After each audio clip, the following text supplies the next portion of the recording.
Hey guys, welcome back to the BMW Blog podcast and welcome to a new episode. There is a caveat today. We're not going to talk a lot about car reviews today, but instead we're going to talk about car maintenance. And to do so, we invited Chris from XPEL. He's the Senior Director of Sales, and of course, Nate. And today we're going to talk about some of the XPEL products. We're going to talk about pros and cons of PPF, tinting, and all of that. So with that being said, we're going to dive right in. Chris, welcome. Well, thank you so very much for having me. Looking forward to spending this time with you, and I heard a lot of great things about your blog. So, congratulations on your success. Oh, appreciate it. Thank you. Thank you so much. Yeah, I mean, we can also tease our little project towards the end of the podcast. I think it's an interesting one. I'm going to dive right in. Then, of course, Nate is going to jump in with questions as well. Let's talk directly. What's PPF and what are some of the benefits when it comes to PPF? So, paint protection film, which is what PPF stands for, is a barrier in essence that's going to be installed on the vehicle on top of the painted surfaces, where its intention is to stop anything from making contact with your paint. The barrier itself is basically TPU, or in other words, urethane. The more advanced films will have a top coat to it, which will stop the yellowing and self-heal. And then ultimately they have a base layer to them, which is what we call a PSA, or pressure sensitive adhesion. But again, in essence, a lot of people would think of this as like a clear, almost like a plastic membrane, again, stopping road debris and other items from making connection with the paint of the vehicle. Got it. And I know you offer quite a few options, right? So let's start with the basics. Let's assume that I'm a complete newbie when it comes to this, and I have, let's say, an expensive BMW. So let's start with that. What would be one product that would you recommend to people immediately? Let's say we're not tracking the car. We can talk about track components a little bit later on. Yeah, I mean, to me, the most important part of the vehicle that does need to get done, regardless of the price of the vehicle, whether it's a $20,000, $250,000 car, or $2 million car, is the full front end of the vehicle. This is where you're going to sustain 90% or more of what you would call your visible wear and tear over the span of the ownership of the vehicle. So a full front end is layman's terms, but it's referring to the full fenders, the full hood, the bumpers, and then quite often included in that package, you will include the back part of the mirrors that make the direction you're facing in front of the car. Got it. So essentially, you don't have to go full PPF unless you really want to. Would you recommend doing the rear end? How much damage can you sustain there? You can. I mean, if you're going to do anywhere, you're going to do what we call the rockers, which is along the bottom side of the vehicle. And then you're going to do the rear wheel impact area. So in other words, right behind the rear tire, you could put a piece of film where it's going to extend upwards onto the fender and then behind the fender, because that is an area where the tires are going to kick some rocks back for sure and tend to make some impact situations happen. In again, going back to like a lot of layman's terms, if you will, inside the installer community, that would normally be referred to as a track package. Okay. But again, would I do full vehicle? The price point of a full vehicle is quite expensive for a lot of people's tastes. And so you definitely see it even on really inexpensive cars. I've seen people do it on a $30,000 car, and I thought it was crazy because it was 20% of the car's value or more. But of course, I've seen a lot of vehicles, a lot of BMWs. Track package is very popular. A lot of people do like getting their doors done for the obvious reason. Maybe they have kids like I do, and they're worried about the kids opening up the doors and dinging somebody else's door and things of that nature. But you could just do what we call a door edge trim instead, rather than doing the whole entire door. What I really think it gets down to is like, how passionate are you about your own vehicle? Got it. Whether it's an inexpensive car, an expensive car, when you buy a new vehicle, new to you, right? For all of us, that sense of like serious pride and ownership is there. And so it's a matter of like, wow, how long do I want that to last? Mm-hmm. And so if I paint protection film the entire car, I really have an expectation of no damage being sustained to the paint at any point in time.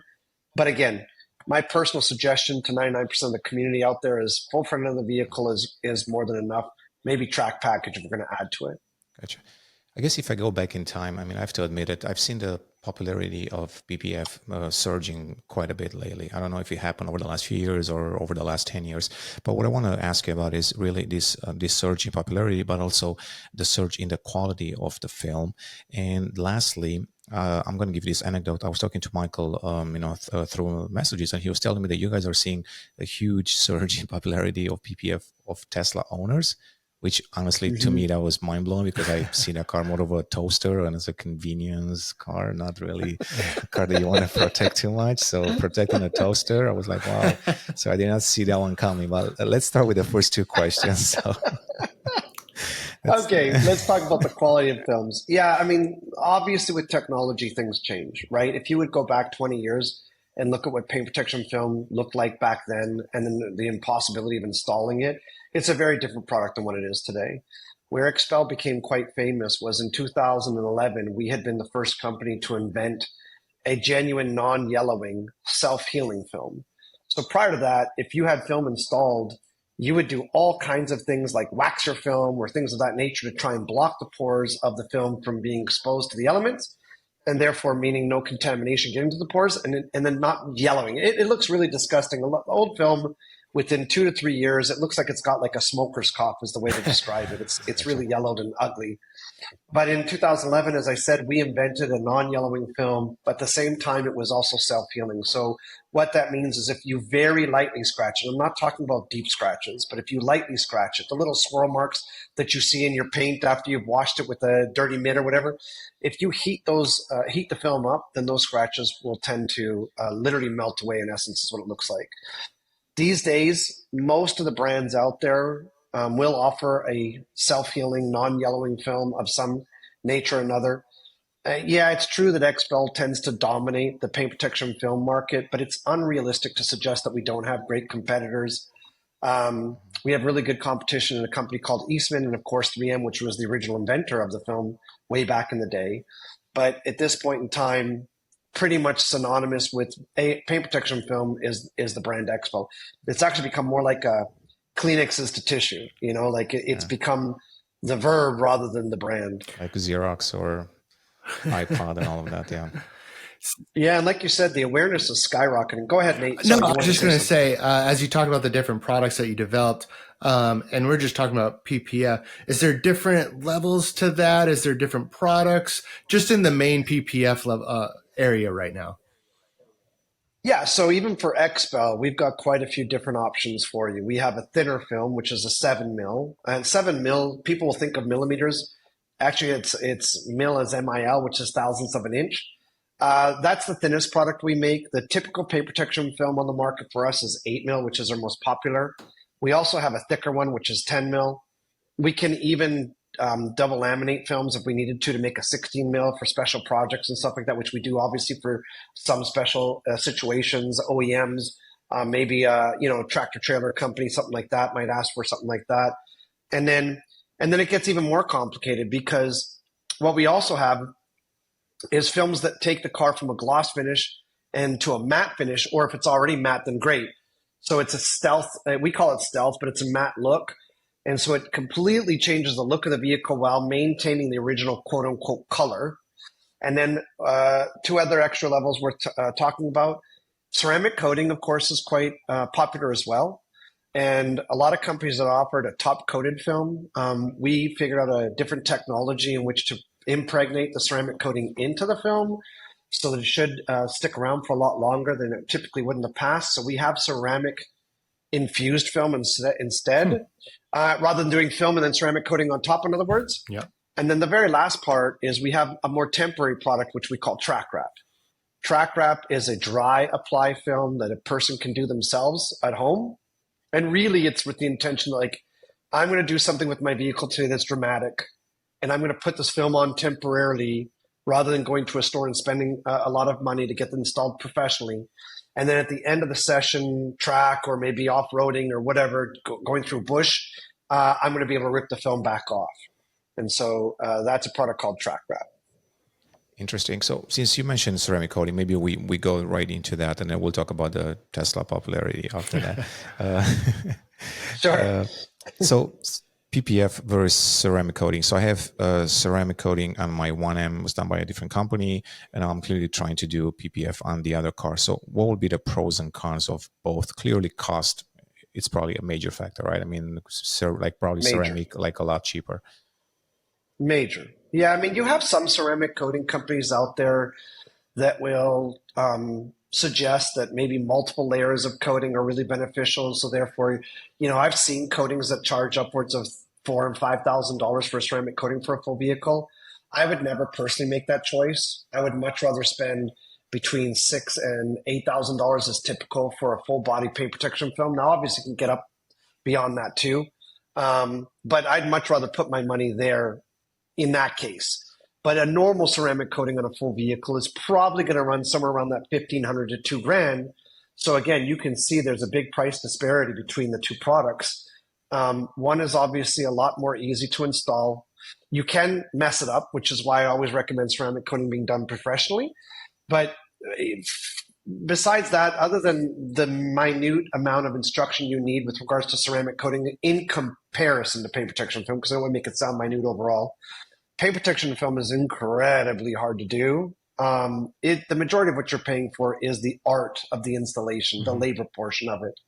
So do I love ceramic coating? I love ceramic coating. But what do I love ceramic coating for? I personally would say that the only way ceramic coating should be sold to a retail client is with two main benefits. The one is the obvious, and that is that if you've ever been to a car show or you've ever done it yourself and you've waxed your car, you've taken all the time to like completely buff it and shine it, and then you put a nice coat of wax on it and that paint pops to another level that you hadn't seen before, that's ceramic coating on steroids. Ceramic coating, instead of wax, is going to actually stick around for anywhere between typically 1 to 8 years. Now, sometimes with the 8 years, there's yearly maintenance that's required in terms of upkeep, but it's a much longer chemical process that's bonded to the paint. It can actually bond to other surfaces too. We have a ceramic coating that's made for just the wheels and the calipers, but obviously it has to be able to handle a higher degree of temperature. We have ceramic coating that's specifically made for glass because, again, it's a different makeup for bonding chemical. We have interior coating. We have plastic and trim coating. We have a 1 year, a 4 year, and an 8 year ceramic coating. We have a matte coating. We have a marine coating. We have an aeronautic coating. So coatings should still be recognized as differentiating products between what they're being applied upon. But back to it is like the big benefit, of course, is that paint, and the pop of the color and the depth. But the second benefit is the ease of cleaning the car, because it's repellent, right? The best coatings that I've seen on the market have a high level of hydrophobicity to it, which is in essence repelling water. So what ends up happening is you've got some dust in the car, it rains, the water droplets grab the dust, and then you start driving the car, whatever truck, and with just a little bit of movement, whoosh, the stuff was sheeting off the car like nothing, and even doing so even when the car is standing still. This is ceramic coating. In my just personal opinion, which I can tell you if we had 10 other people on this podcast, we'd have 10 different answers to this. Coating being sold as anything beyond that is snake oil. But yeah. I love ceramic coating, and I have it on all my vehicles for that reason. Gotcha. So on a new car, an expensive car, would you do both ceramic coating within the film? And yeah.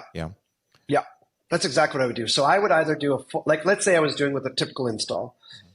For me, typical install is going to be a track package because I tend to drive aggressively. I don't tend to avoid the speed limits as much as I should. And I like new tires and rims put on the vehicles, which quite often means grippier tires, which means spitting out rocks. And so I like the track package. That's a big favorite of mine, but I think the full front end is what most people really only need. And then I like ceramic coating the film if it doesn't have the ceramic coating on it. And then I will ceramic coat the rest of the vehicle, especially the painted surfaces. And I love my rims and calipers done as well, because as all of us know, especially BMW owners, you've got amazing brakes on these BMWs. You use them, and they got a lot of brake dust coming off of them, and then that brake dust sticks to those rims and the rotors and the calipers, and it's really hard to clean. So when you ceramic coat it, and all you do is typically just take a hose and spray it down, and it comes right off really easily. That's where I think the benefit really exists. Gotcha. I gotta say, also in my research on this, I've seen people applying right now PPF on their windshield as well. Yeah. So this is a product line that we're about to launch. We should be hey, why not announce it on the BMW blog before anybody else makes it? Hey, some secret sauce coming. Here we go. If you guys are attending SEMA, we are anticipating launching our windshield protection film at SEMA. Now, there is 2 different styles of windshield protection film. There is a style that's more tint related. Tint is made out of a PET. So it's a polyester instead. And so it's a shrinkable material. If you ever watch tint getting installed in a vehicle, they have to shrink the film to fit the glass. Mm-hmm. There's an external film for windshield protection that's done the same way. But then more recently, there's been the development of a TPU style version. In other words, more like a paint protection film style version that is being done for windshield. You can't use regular PPF because the PSAs and stuff like that are not intended to be like ultimate clear. And of course, you don't want any visual impairment on your windshield from the film being put on. So again, we're excited. We've been testing it for quite some time, and the product is on some of my vehicles right now. And again, I anticipate that at SEMA we'll make this hard launch happen there. That's amazing. So I guess we have to go to SEMA right now, Nate, so we can start talking about ourselves. Sounds like a good excuse to come to SEMA. To come to Vegas. Well, that sounds like an interesting... that's even a better excuse. It's good. That sounds like an interesting product, though, because I know there's a lot of vehicles out there that, I mean, like that front windshield is not only expensive to replace, but like sometimes you just can't get it. So people wait months to get a replacement. And a lot of those, as we spoke about Tesla earlier, like the Cybertruck, it's like a $2,000 windshield, and it's a big flat piece that gets a lot of rock kit, So that's an interesting product that I'm sure will be well received. Yeah, I'll take it one step further because I think the two things that you pointed out were obvious, right? One is, the windshields are expensive. Now, maybe you have an ultra low deductible. Some states, they even cover the deductible, like South Carolina, where I used to live. They would provide a one windshield replacement per year without a hit to your deductible, which was kind of interesting. But my comeback to that is like you said, first, I don't necessarily want to wait. Two other things. One is that I don't want a non-OEM windshield. Categorically, I'm not interested in a non-factory windshield. And unfortunately, so far, obviously your insurance is not interested in spending that kind of money if they can avoid it. And then even some of the providers don't even have factory windshields, obviously, on hand. But the third part is equally important to some of us that are car fanatics, and that is that you could change the windshield out, and then it's not the same as factory. I'm sorry, I don't care how good the person is that's installing it again. The seal and everything like that is not at the same level. We end up getting water that gets into the vehicle that now creates rust. Like you've seen so many vehicles that rust right above the windshield line. What do you think that was? It wasn't the paint. It was absolutely a windshield replacement that led to that. So I don't want to replace any windshield ever for any reason. I'm a massive fan of factory and staying factory from the get-go if I can. Got it. And speaking of windshields and windows and all of that, I was also chatting with Michael, your colleague, about this, and he was telling me you definitely need to get tinting because also the tinting technology has improved quite a bit from back in the day. I haven't done it in a very, very long time. Illinois is pretty picky about, tint grades and all of that, so I always stayed away from that, but he was telling me that you should absolutely get it. So you want to expand a little bit on your products when it comes to tinting? Yeah, and he's right. Like tint has really evolved over the years. Back in the day, I think that all of us assumed that if you got a really dark window film on any glass in your car, that it made a really dramatic difference in the amount of heat that was coming in through the glass. And now I would say that's not so true anymore. You go to vehicles even like SUVs or pickup trucks that have the back glass colored from the factory. It's a colored glass. And because there's no UV and no IR rejection, there's very little heat that's being blocked from the glass itself. So I think UV is incredibly important to recognize when we're talking about melanoma and other versions of skin cancer, cataracts and other eye degenerative diseases. There's a reason you put glasses on when you walk outside, and not just to stop the amount of sun coming in through your eyes, but for protection purposes. So the old color stable technology, if you will, it's still around because there's a lot of clients that don't have an interest in spending a lot of money for window film, and that's their prerogative. But I would encourage anybody to look at not a ceramic film, but a nano ceramic film. I'm not a fan of ceramic. Ceramic is just a single sheet of ceramic that's layered onto the film within one of the substrates. The negative with just a ceramic film is that it could block signal. And so for all of us that are so dependent on our cell phone for GPS and all the other stuff that's going on, I don't want to lose any signal. So I would stress that you look at the quality of the brand that you're looking into being a Generation 4 film only. because generation 3 backwards, the technology is too old. And then I would strongly encourage looking into a nano ceramic. And then even in the nano ceramic, like for us, we have a higher end nano ceramic than just the regular. So our regular nano ceramic can protect upwards of around 85% infrared rejection. And then our ultra high end nano ceramic, which is called XR Plus, can block upwards of 95% of the infrared rejection. Again, this is interesting because you can measure it on different wavelengths. And so it could show at 98% on a one wavelength, but we try and do like a full spectrum so that we're a lot more consistent in our answers versus some of the other brands that are out there. But yes, window tint technology in the last 10 years has changed so amazingly well. And I don't see very well at night, to be candid, especially if it's raining. So if it's raining and I'm trying to look through my windshield on a darker film, even almost any darkness, to be candid with you, I have a hard time seeing the lines, especially, whether they're white or yellow, black concrete or pavement. Well, in my case, I use a windshield film XR Plus 70 that is so light that if I showed you the truck or the car that I have it on, you would be like, there's film on there? And yet it still blocks all the UV and a lot of the IR, which is what I'm really looking for, especially from the windshield. I mean, if you guys don't realize it, the highest amount of heat coming through that car is that front glass. In terms of the glass itself, right? There's heat coming radiant through the roof and whatever else. But I'm just saying, from a glass perspective, it's the windshield that's the most impactful. Yeah, and the great thing about having, like, people don't think about, they're thinking about, like, you were talking about, like, the heat and things like that, but also for a lot of us that like to keep our cars for a long time and valuable cars like Horatio's 1M, like, that's going to keep your dash in a lot better lifetime as well. It's not going to get hard and brittle and crack. It's going to stay that more soft, lush feel. Totally true, 100%. Again, it's all that harmful UV that is 100% affecting you. And like, I used to live in British Columbia. I lived in near Vancouver.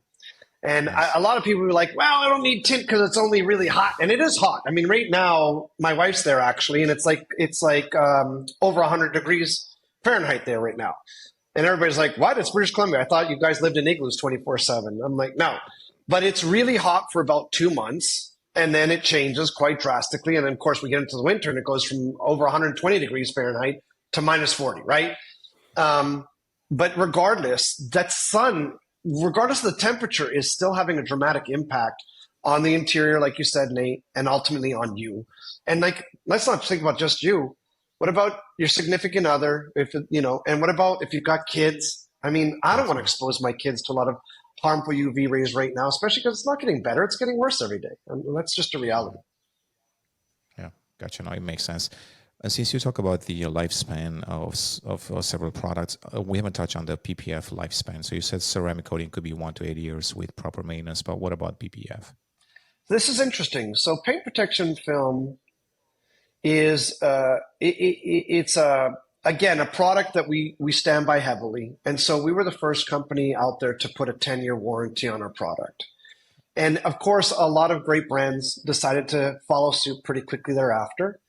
The one thing I would say that's quite different for XPEL than most other brands, there's very, very, very few that are doing the same thing, is that all of our warranties are transferable.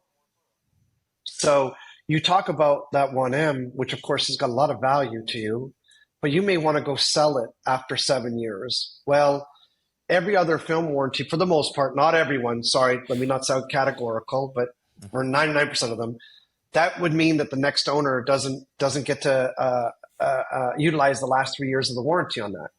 In our case, that's not the facts. We're on the VIN. We don't care.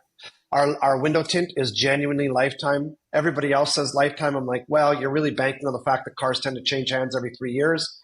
And even if you go from a leased vehicle and you buy out your lease, that's a change of ownership. That's not the same ownership. The bank owned it on the ownership. Now you do. It's a change of ownership. So ours is transferable. Our coatings, our window films, and our paint protection films are all transferable. So lifetime, think about that on the tint. As long as that car is on the road, that tint warranty is still in play. Yeah, that's pretty amazing. Thank you. Another question that I had on here was, what are some of the common misconceptions about PPF that you've seen? I'll tell you one of the biggest ones, and unfortunately it's social media that's making this more prevalent.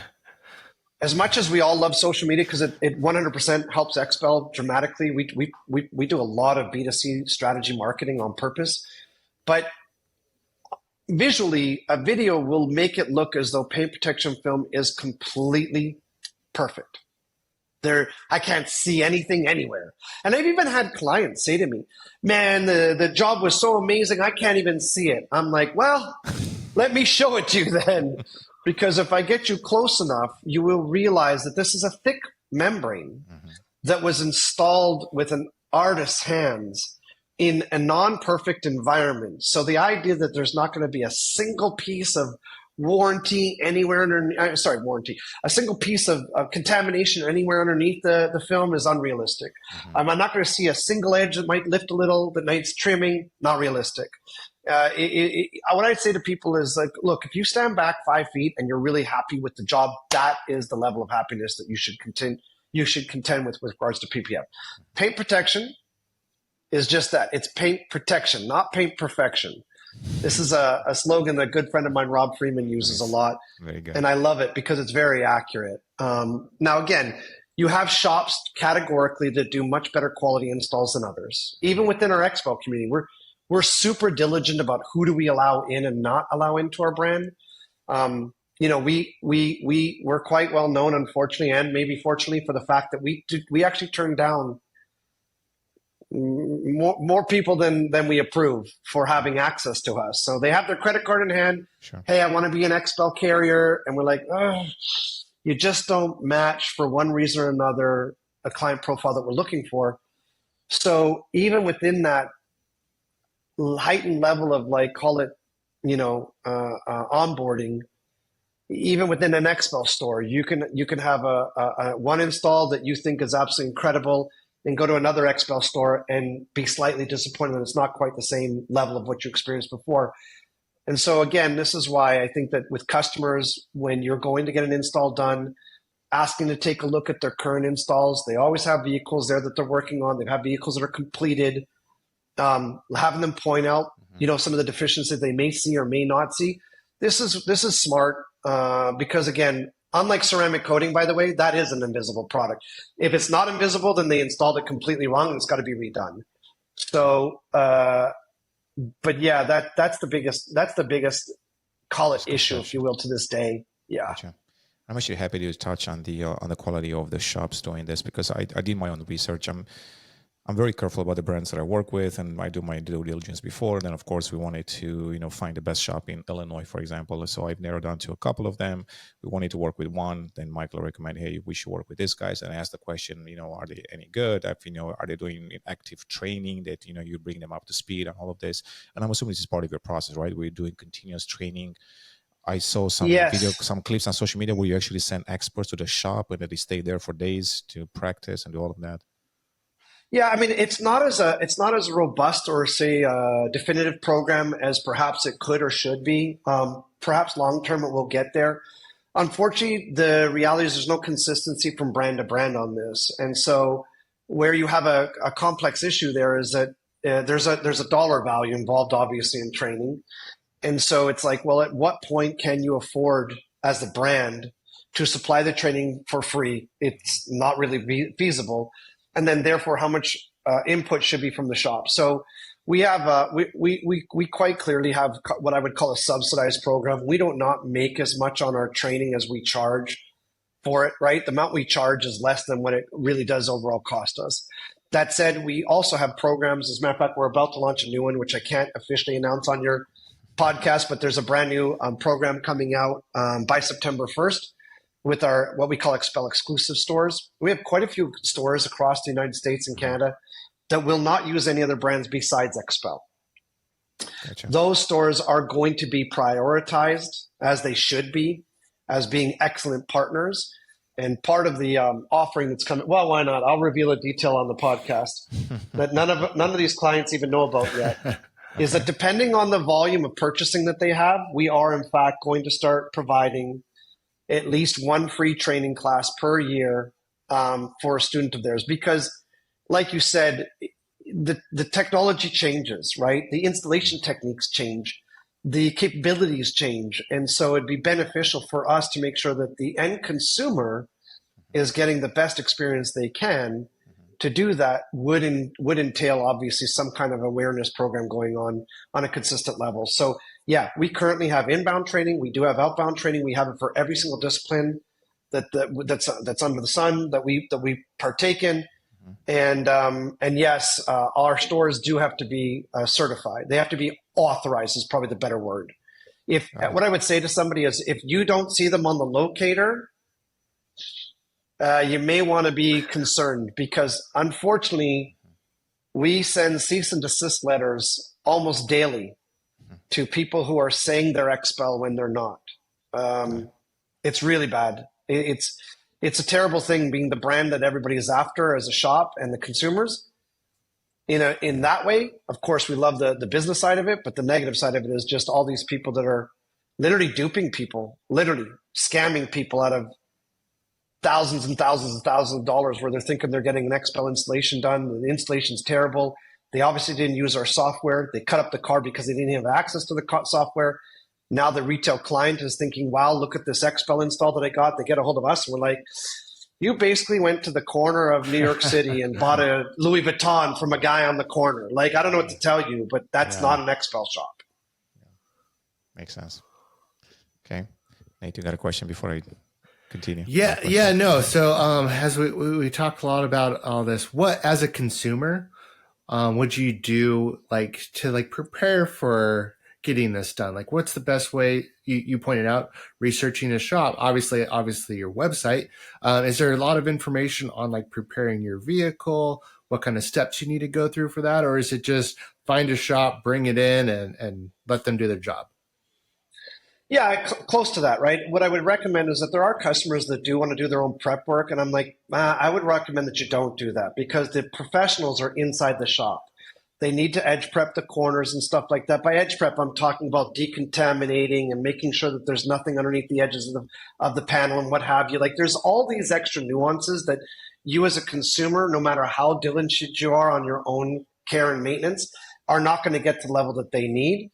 I think that the consultation is really important, right? I have, in fairness, let me be candid. I've got XPEL shops that are booked out weeks on end.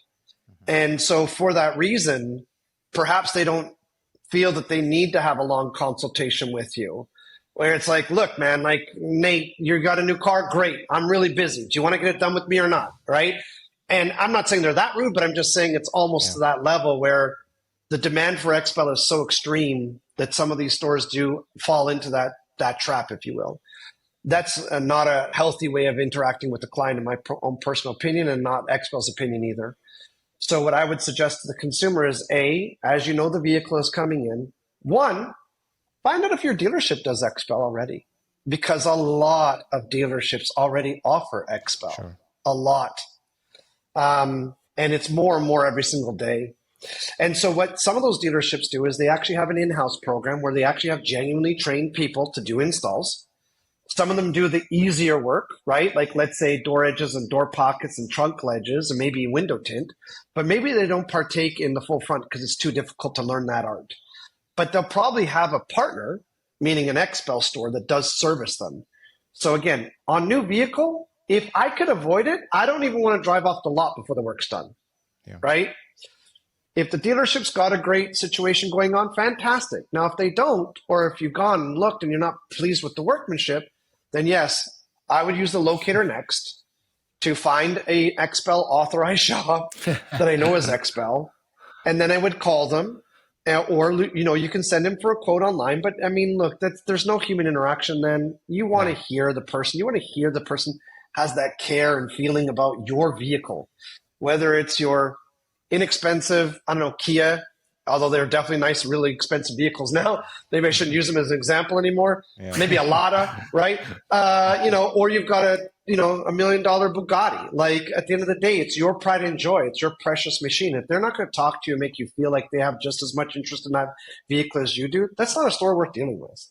Mm-hmm. So then set up a consultation, go in, check out the workmanship, and then set up the appointment, or leave it with them right then and there, and take an Uber home and pick up the vehicle when it's ready and done.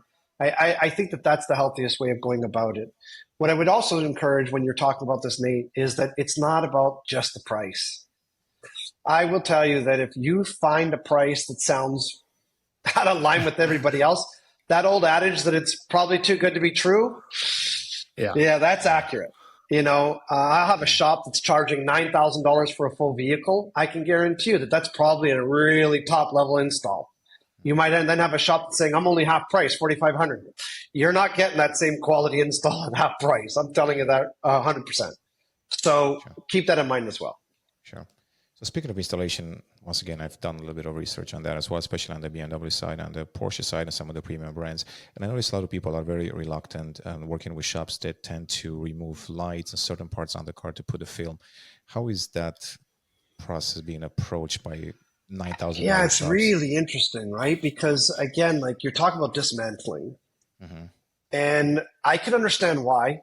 I've had some of my vehicles dismantled when I've had full vehicle done because I'm not willing to look at the relief cut line, a line in which the film is sort of joined to itself above typically the door handle. This is a good example of where you would quite often have a relief cut. And so, like you mentioned, where the headlights meet the fenders. Well, if I pull the headlights out, can I wrap it underneath the fender? Yeah. And I've even done that to vehicles, even knowing that I probably shouldn't have. And I've had the problem exist that I knew would probably pop up. And that is that there's minimal gaps. I mean, think about BMW, right? BMW is one of the top brands in the entire world for product build quality, bar none. Maybe Mercedes-Benz, right? I think that, Porsche, all the high-end German brands for sure are really top-notch quality builders.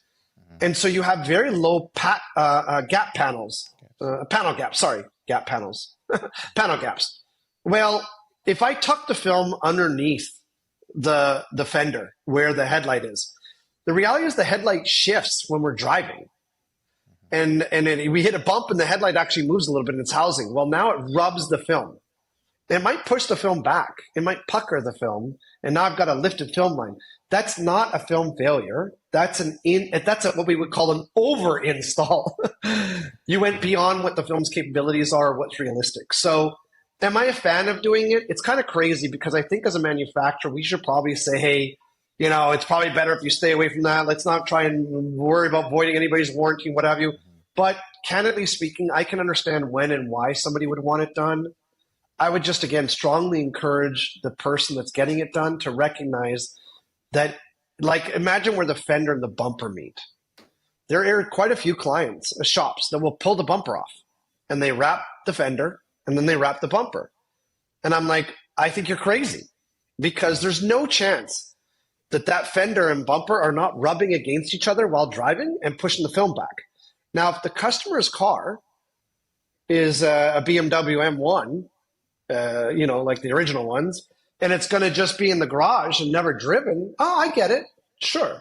But anybody who's putting a few miles on the vehicle, I don't think it's a good idea. Got it. Yeah, that's a really good explanation. I like that. Let's talk about OEM. Can you talk about some of the OEM work that you do? Is that something that we see on the road? Like, I'll give you one example, which I think I see. I don't know if it's true or not because I haven't really dug into it. I had a BMW iX M60 for quite some time, and I remember when they launched the car a few years ago, they were bragging about the front end grille being, self-healing. And I'm assuming it was your product, maybe, but I'm not sure. Well, that's actually a good question. Number one, as you can imagine, there's very strong non-disclosure agreements between factories and for sure non-OEM suppliers. I will tell you categorically that we definitely support quite a few OEM programs. I will not be able to list them by brand other than Rivian. Rivian was the only company that came out and said the brand that we're using is XPEL.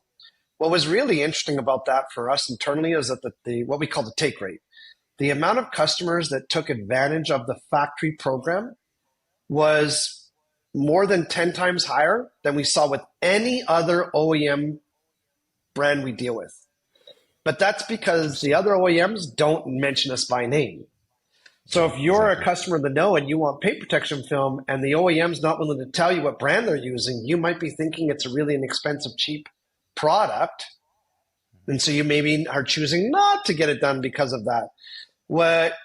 There's some stuff coming out shortly, really some really big news from an OEM platform.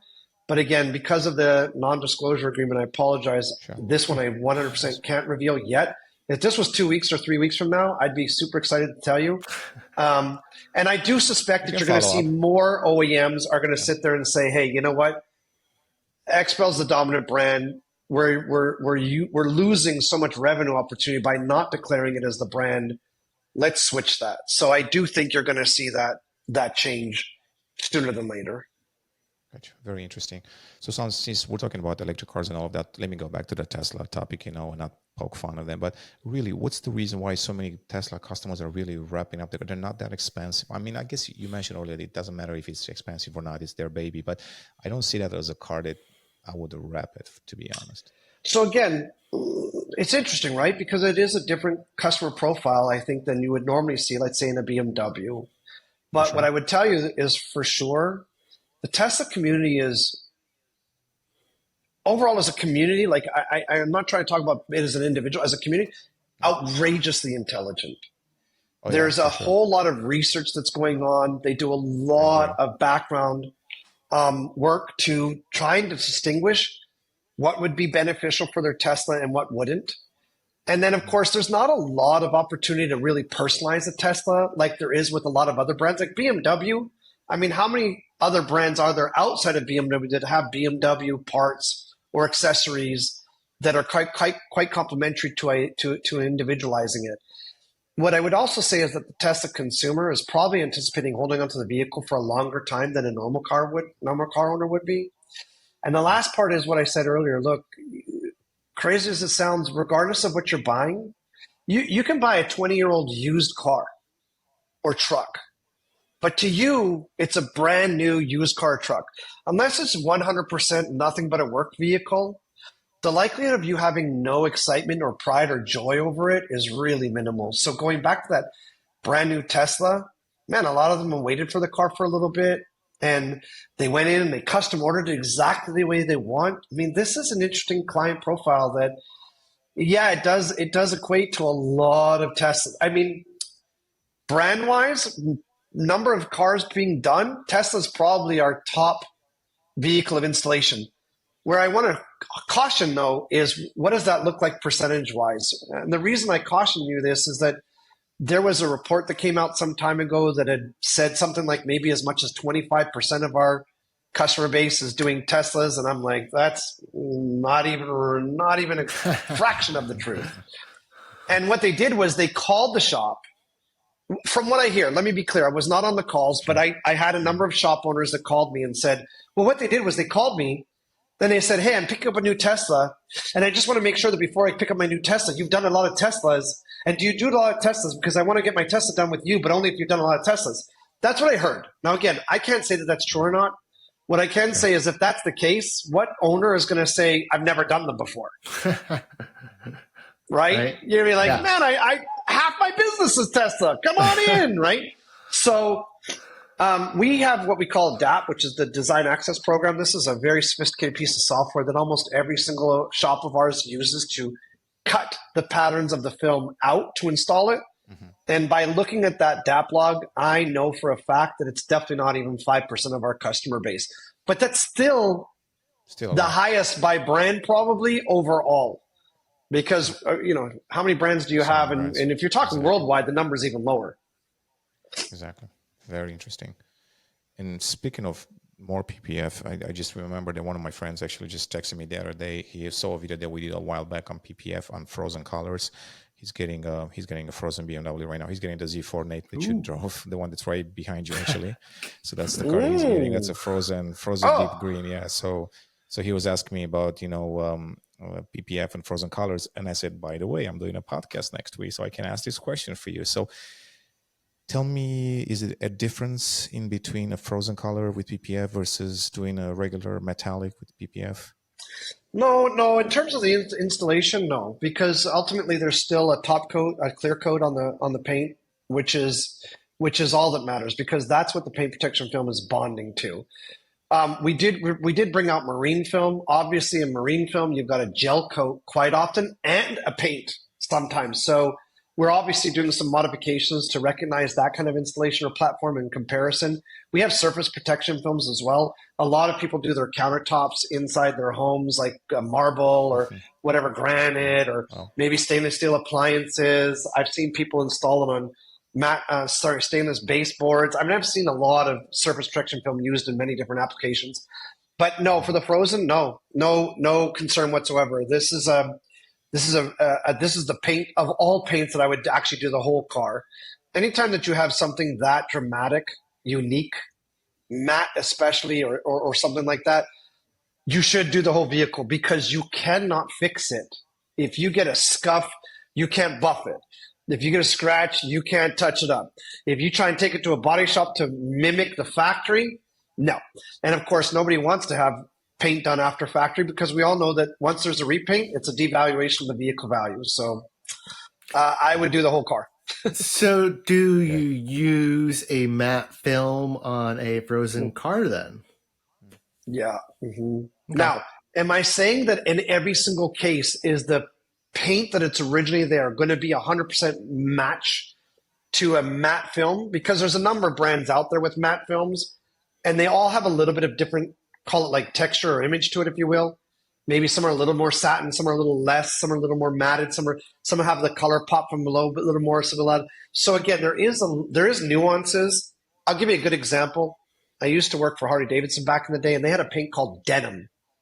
I have never seen a film yet that can come even close to matching the denim. Now, I would call it matte. It's not matte. It's something else.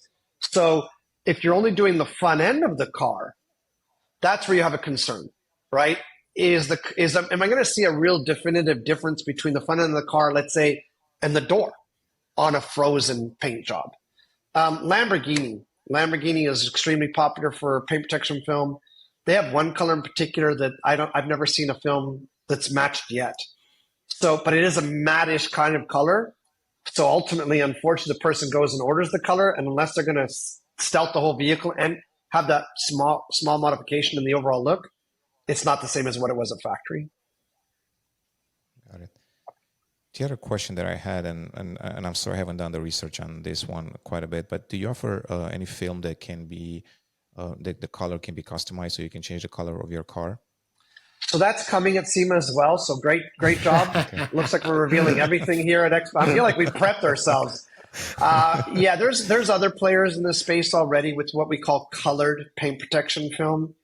Because vinyl's been around for a long time, right? So that is the other option of changing the color. But vinyl has a very short lifespan, and it chips really easily. It's much thinner, but it is easier to install. Let me be super clear. There is a benefit to vinyl. It's insanely easier to install and do what we would call a color change, especially with like door jambs and all the rest. Paint protection film is really not. It's a much thicker product. It's a wet adhesion versus a dry adhesion. It doesn't have the channel release that vinyl does. So there has been a lot of technological developments in colored paint protection film, and so we should be at SEMA launching our initial colors of colored paint protection film, and I do believe we'll be launching vinyl as well. But this is to be seen at SEMA, unofficial. Got it. I mean, I guess honestly now, joking aside, I think we will come to SEMA. Looks like just from this perspective, I haven't been there in a few years anyway. So well, you should see the vehicle that we're going to have at our booth this year. It is a one-of-one, multi-million-dollar car from McLaren, and it's going to steal the show. Yeah. Oh wow! I'm telling you, I'm definitely planning. I think Nate, you should probably book that time off. We'll try to make it there. We had BMW in our booth last year, actually. Did you? Yeah. Yeah, we did an activation with them.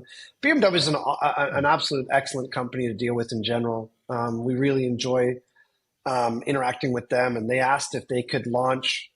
Well, they didn't launch. I apologize, but it was an I want to say an M2, but that doesn't sound right. An M4, M3. It was an M3, sorry, comp. But then they had a bunch of extra new pieces that they had launched, like new carbon bits and stuff like that, new carbon seats and all these things. And it was stunning.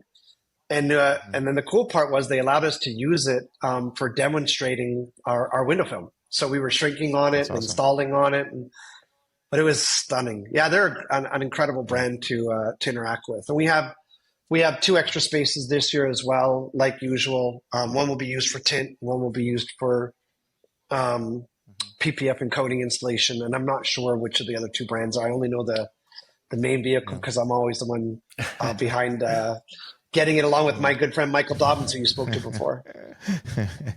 I can give you a tips. I mean, their after sales team is really fantastic, and they're always trying to showcase the things that they have in store, but also working with other brands. But I think this year they're going to try to push the M5. The M5, it's literally just coming out right now, so that's kind of like their biggest product for the next few years. And that's a car that they're offering with 150 different colors, and I think this will be one that people will be willing to customize it even more with film and everything else. So if that spot is not occupied yet, I would definitely talk to them, because that M5, it's a car they want to push this year for sure. Listen, again, they reached out to us last year. I'll check with Anthony, who is our OEM, the person in charge of OEM, and see if they reached out for this year. But if not, that sounds fantastic to me.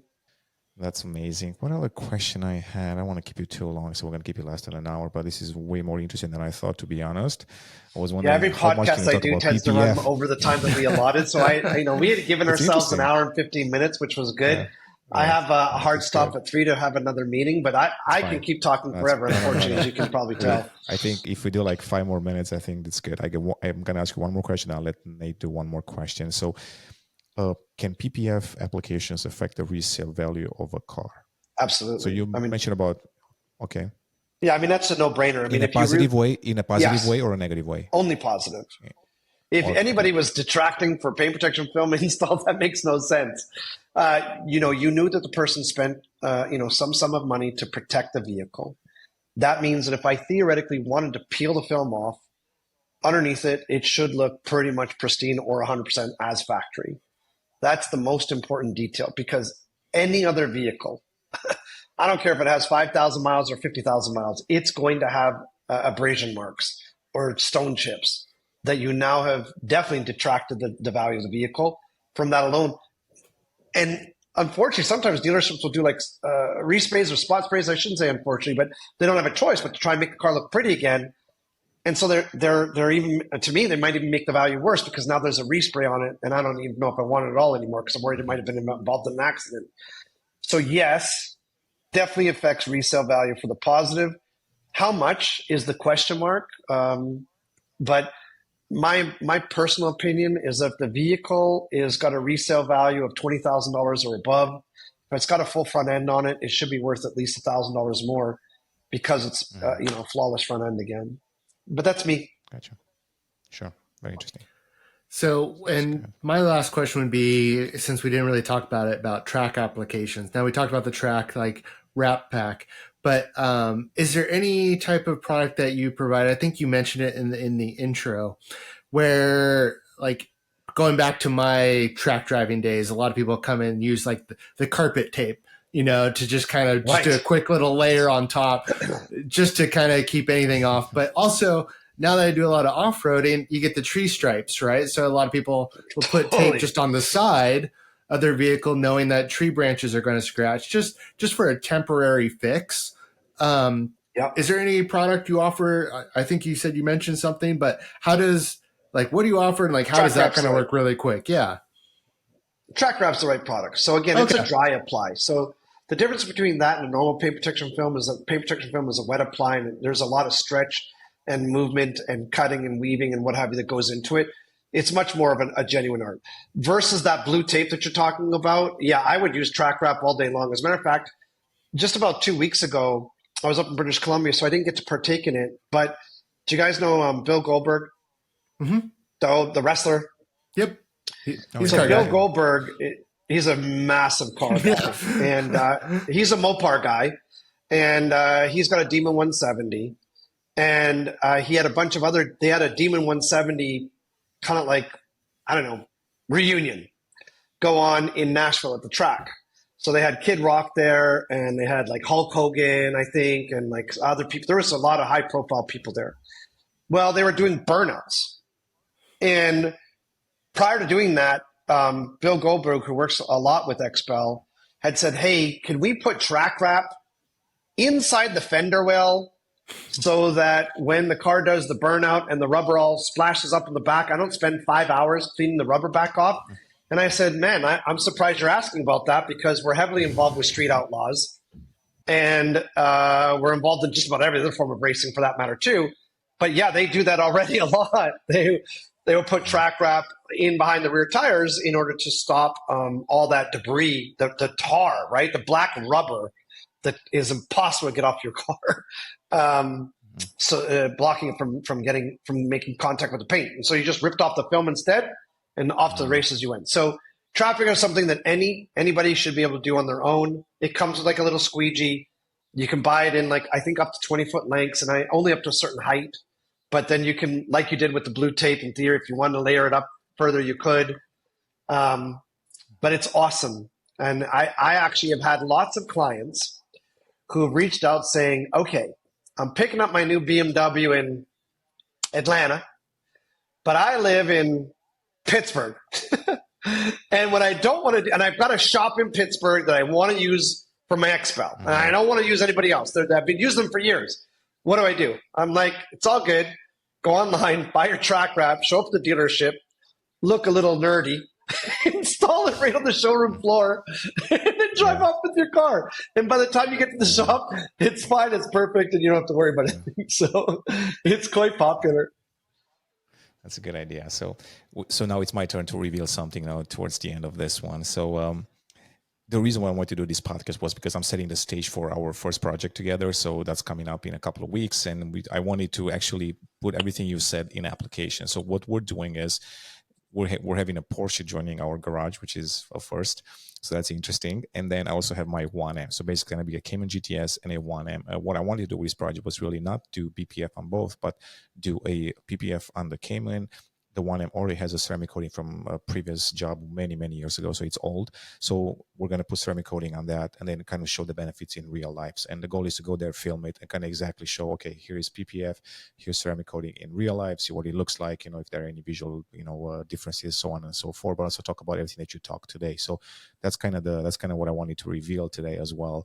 And it's interesting because I really want to do that. I really want to see what it means to have two cars, one with PPF, one with ceramic coating, daily drive them, even at the cost of maybe damaging my 1M even more with chips and all of that. But I think it's a good start. And I think at some point in the future, then I say, okay, well, I've done ceramic coating. Now it's time to PPF this car because now I can see the benefits of this versus the other one. But I think there is no better way to test it than myself. I get it. Honestly. So I said, this is a really interesting project. And thank you for coming on. Honestly, this was very informative for myself as well. I'm not a PPF expert, so I've learned quite a bit today. I'm happy that you shared all this knowledge thank you. with us, honestly. Well, listen, Horatio and Nate, once again, thank you for having me on the podcast. It's excellent. Congratulations to your success as well. Same to you. And good on you on the A/B test. It's going to be quite interesting. I can guarantee you that you're going to be disappointed and that you're still going to see more stone chips from the ceramic coating than you want. So then we'll just have to do a PPF at some point, some color correction and paint correction and all of that. But, we'll put colored PPF on it, so then we can cover up the marks. Exactly. We won't even see them. Smart. That's a new project. That's a new product coming up. Perfect. Are you going to Goodwood? I am not personally, but of course we have a definite team that's going to be there. But unfortunately, I'm going to be not unfortunately. I want to be at Goodwood, but I'm going to be at the Toronto Indy this year, which is coming up shortly. And then right after the Toronto Indy, I've got to scoot out to British Columbia for the Street Outlaws. They're racing in Canada this year for the first time. So I'll be missing Goodwood, but are you going to be there? I'm going to be there. So I think I'm going to pair up with Michael and your team to kind of, talk to them face to face there too and see what they have there. Oh, you'll love it. I'm excited about that. Wait till you see the vehicle being released. Oh yeah. Okay. So there is another special one. Okay. So Always. I'll put that on my calendar. I'll put that on my calendar. Yeah. Make sure Michael gets you set up with the right team. I will definitely ping him. All right. Well, gentlemen, thank you so very much once again. Thank you so much, Chris. I really, really appreciate it. This was great. Guys, thanks for watching as always. And we'll see you in the next episode. Sounds great. Thanks, guys. Bye for now.